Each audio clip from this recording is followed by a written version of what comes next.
նախաձեռնությունը իրապես ողջունելի է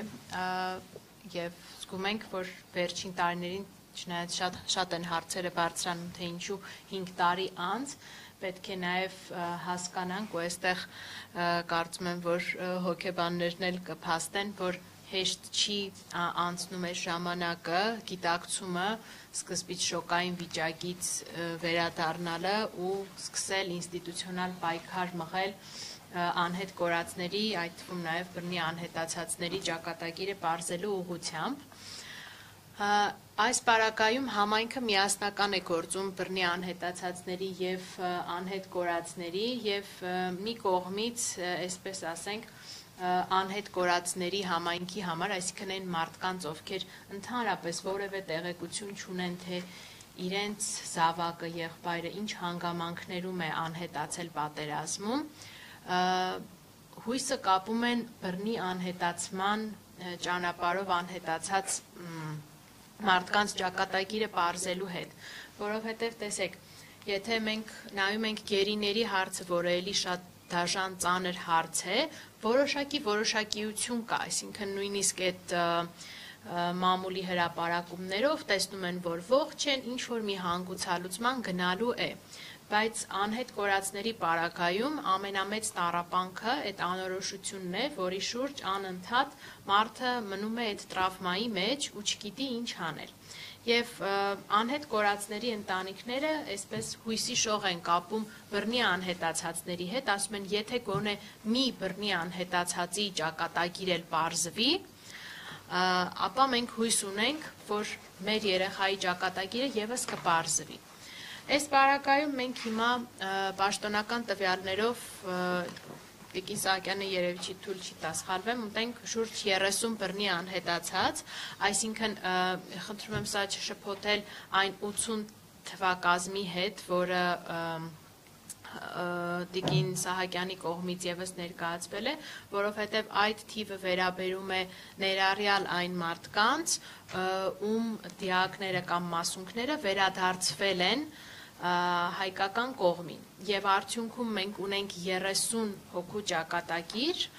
ում վերաբերյալ առկա են հստակ տվյալներ, որ իրենք գտնվել են կենթանության օրոք Ադրբեջանի հսկողության ներքո, բայց իրենց մարմինը, մասունքը չի վերադարձել կամ իրենց ճակատագրի վերաբերյալ այլ ողջամիտ բացատրություն չի տրվել։ Եվ այս մասով շարունակում են ուժի մեջ մնալ, ինչպես Տիկին Սահակյանը նշեց, մարդու իրավունքների եվրոպական դատարանի անհապաղ միջոցի որոշումները, որոնք մի կողմից, այսինքն որոշ դեպքերում վարվում են Տիկին Սահակյանի եւ նրա գործընկերների կողմից որպես անհատական դիմումներ, եւ կան դիմումներ այդ թվում նաեւ մեր ընտանիքի դիմումը, մեր ընտանիքի վերաբերյալ, որը գտնվում է պետության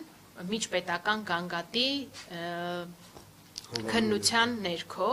եւ այս պարագայում ես մի անգամ չի որ շեշտել եմ, որ այս իրավունքի խախտումը պետությանը չի առնչվում, որպեսզի պետությունը որոշի, թե ուզում է դրանից հրաժարվել, թե չի ուզում։ Առնվազն առանց մեր համաձայնության պետությունը իրավունք չունի հրաժարվել այդ միջպետական գանգատից, որովհետև եվրոպական դատարանն էլ իր վճիռներով արձանագրել է, որ քանի դեռ մարդու ճակատագիրը շարունակում է մնալ անհայտ, այդ մարդու իրավունքը շարունակում է խախտվել եւ շարունակում է խախտվել նրա ընտանիքի իրավունքը եւ չկա մի որևիցե ժամանակահատված, կլինի դա 5 տարի, 10 տարի, թե 15 տարի, որ այդ իրավունքը դադարում է խախտվել, որովհետեւ մարդը շարունակում է գտնվել այդ անորոշության մեջ, անձի ճակատագիրը շարունակում է լինել անհայտ։